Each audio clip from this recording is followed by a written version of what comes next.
Now then, it is the biggest event of the year for the global aerospace industry. Hundreds of multi-million euro aircraft orders expected to be announced. I'm talking, of course, about the Paris Air Show Le Bourget, beginning just north of the French capital. And our business editor, Stephen Carroll, is not with us here in the studio. He is there for us instead. Stephen, it's the world's oldest air show, still going strong. Give us a bit of an idea of the scale of this event, can you?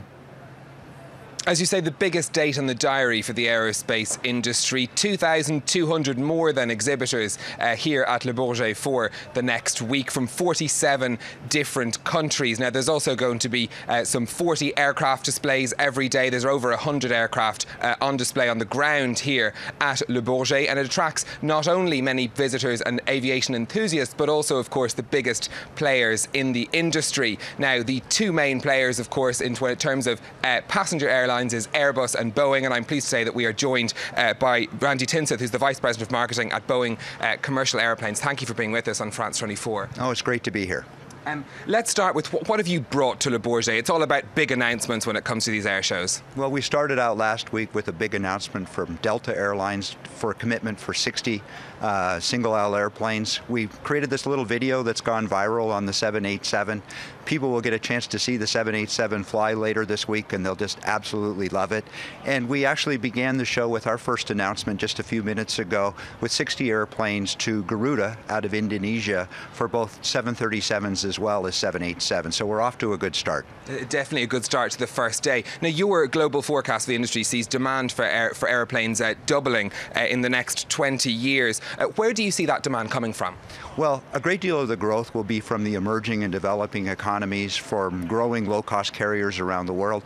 But at the same time, we're going to see robust demand for airlines to replace older, less fuel-efficient aircraft with new airplanes. So we're going to see a nice mix of growth as well as replacement. A lot of the replacement's going to be here in Europe. And of course, the issue of the backlog that the big aircraft manufacturers like yourself has, is that an issue for your consumers? Are you worried about that? Well, there's no question that we look at the market today and there's more demand in the marketplace than supply. So we've been increasing our production rates in order to meet that demand in the market. Today, there's a backlog of almost 14,000 airplanes from all of these OEMs here. So it's critical that we deliver those airplanes to our customers on time and on budget. And of course, do you think that could leave the way open? Of course, we talk about the market being dominated by Boeing and by Airbus. Does that leave the way open for other competitors to come along and sneak past you because they're able to get those airplanes out there faster? Well, I'll tell you, our focus has been on delivering aircraft. You know, just a few years ago, 2011, we delivered 477 airplanes.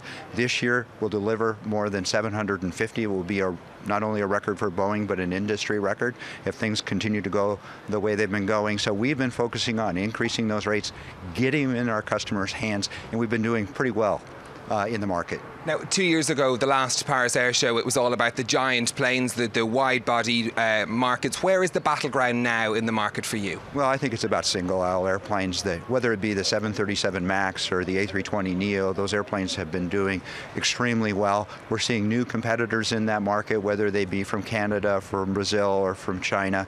A lot of activity there. We're really well positioned. Our airplane will be flying, our new airplane will be flying later this year. I should say rolling out of the factory. Too, we hope, We're rolling out of the factory later this year and flying early next year. And in terms of this future growth, where is it going to come from? Well, again, those emerging developing economies, the low-cost carriers around the world, but again, a lot of replacement, United States, in Europe.